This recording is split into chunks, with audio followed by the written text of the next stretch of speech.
Sampai saat ini dunia masih bergumul karena situasi pandemi COVID-19. Tapi saya berharap itu tidak akan berhasil mengurangi sedikit pun semangat kalian untuk belajar hari ini. Maka selamat datang di pembelajaran online fisika. Hari ini saya akan coba berbagi atau menjelaskan konsep yang sangat aplikatif dan kontekstual serta dekat dengan kehidupan kita sehari-hari. So today let me tell you, I will explain about thermal expansion.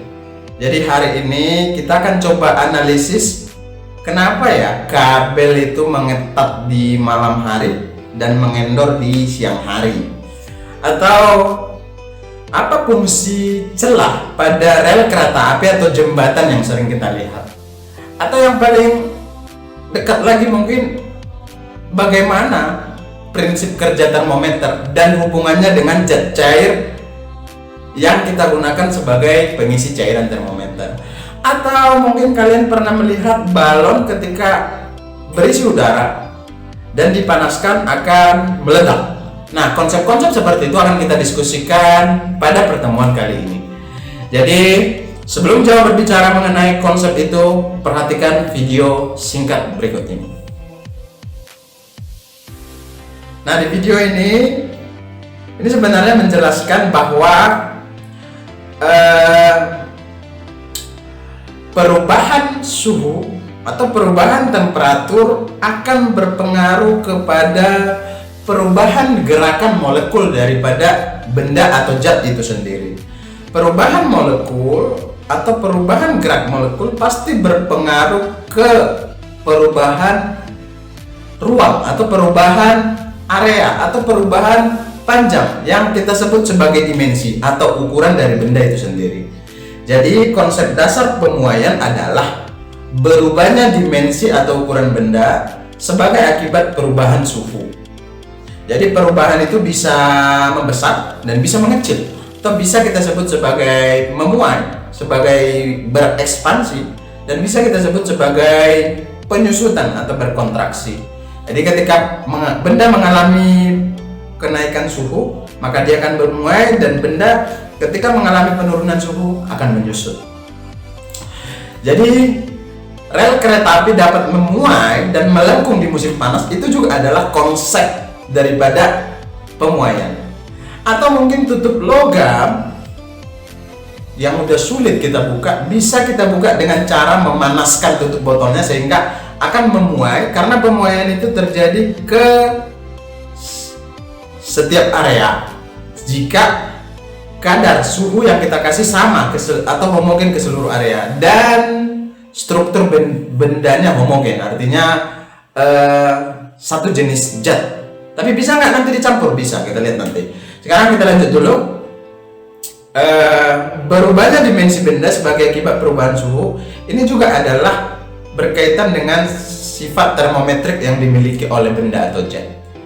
Maka gelas pecah akibat pemanasan yang drastis dan pendinginan yang drastis menyebabkan stres pada kacanya, sehingga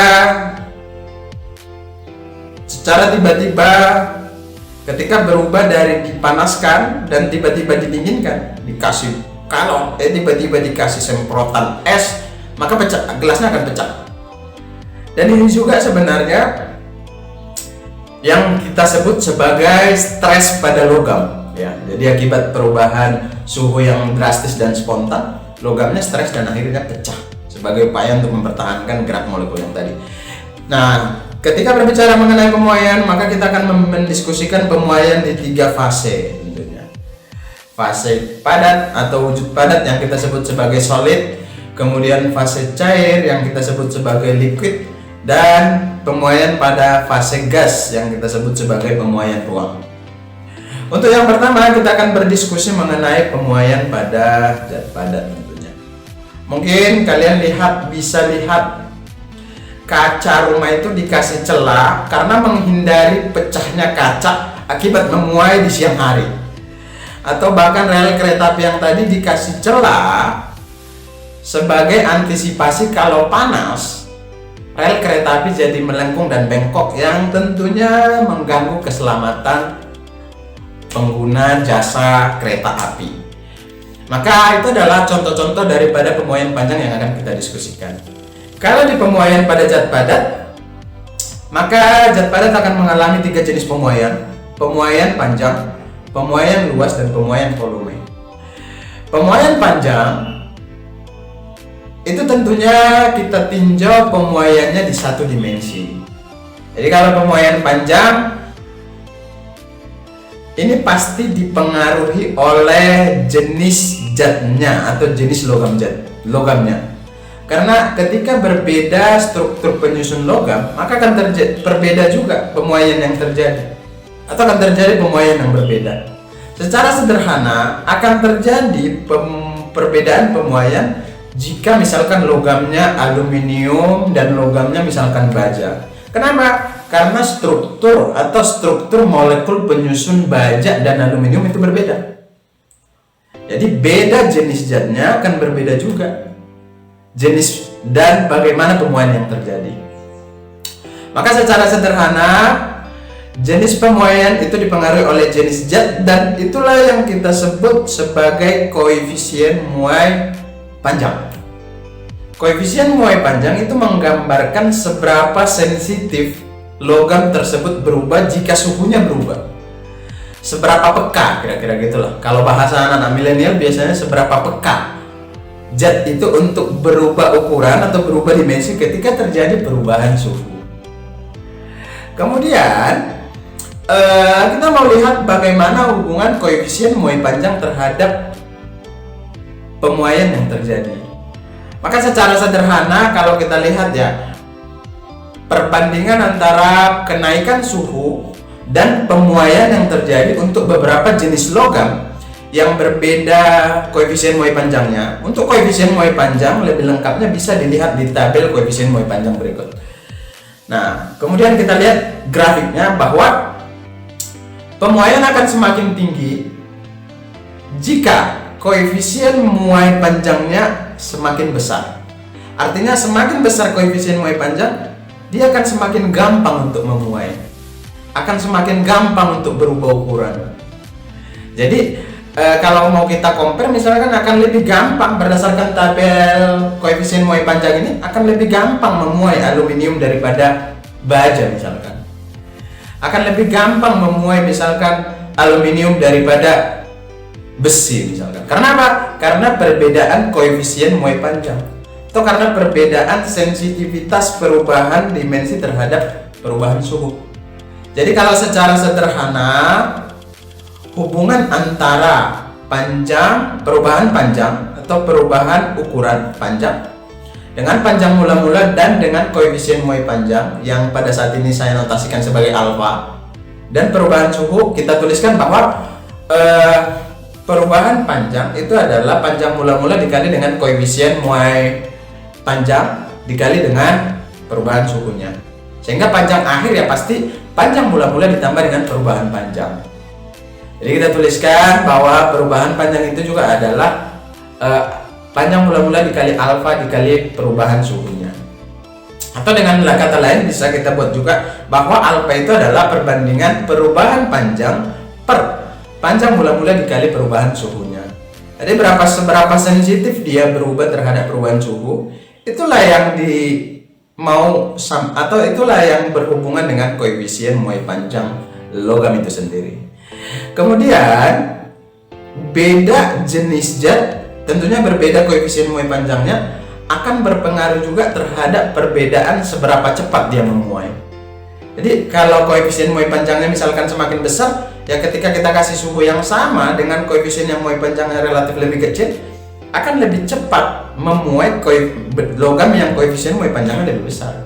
Dan ini yang terjadi pada caving bimetal, dan ini dimanfaatkan oleh para ahli untuk bidang teknologi. Misalkan salah satunya ya saklar atau termostat lah yang memanfaatkan caving bimetal. Jadi caving bimetal itu adalah dua logam yang disatuin ya, dua logam berbeda yang disatuin, misalkan kuningan dan aluminium, kemudian dikasih suhu yang sama, dibakar, maka akan terjadi perbedaan pemuaian antara kedua logam ini, sehingga akan membengkok ke arah yang atau ke arah logam yang koefisien muai panjangnya lebih besar. Kemudian setelah berdiskusi mengenai pemuaian panjang, kita akan bahas mengenai pemuaian luas atau pemuaian area. Jadi kalau tadi kita tinjau di satu dimensi, sekarang yang kita tinjau ada dua dimensi nih. Ada panjang dan ada lebar. Kalau dia secara sederhana berupa area dengan luasan panjang kali lebar ya. Jadi begitu kita kasih perubahan suhu, maka yang berubah ukuran itu ya tentunya panjang dan lebarnya. Perubahan ini itulah yang kita sebut sebagai pemuaian atau perubahan luas daripada logam itu sendiri. Jadi zat padat pasti mengalami yang namanya perubahan atau pemuaian luas. Kita tuliskan bahwa perubahan luas itu adalah luas mula-mula dikali koefisien muai luas dikali dengan perubahan suhu.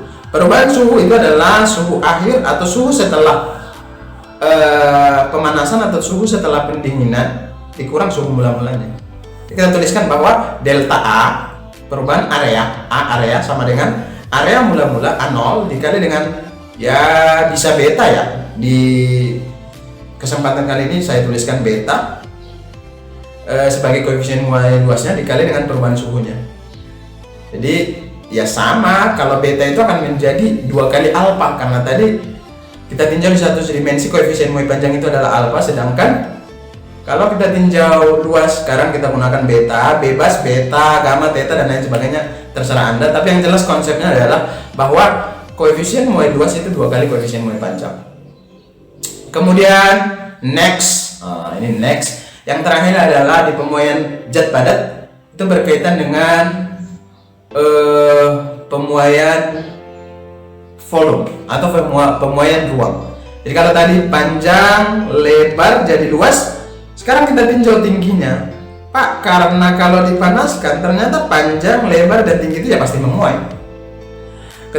Atau pasti berubah ukuran ketika didinginkan atau menyusut ketika didinginkan. Jadi begitu panjang, lebar dan luasnya memuai, maka ini kita sebut sebagai pemuaian volume atau pemuaian ruang. Tentunya pasti sama, hampir mirip, cuman bedanya ya pasti dipengaruhi oleh koefisien muai volume sekarang. Yang kali ini kita notasikan dengan gamma. Gamma itu akan menjadi 3 kali alfa.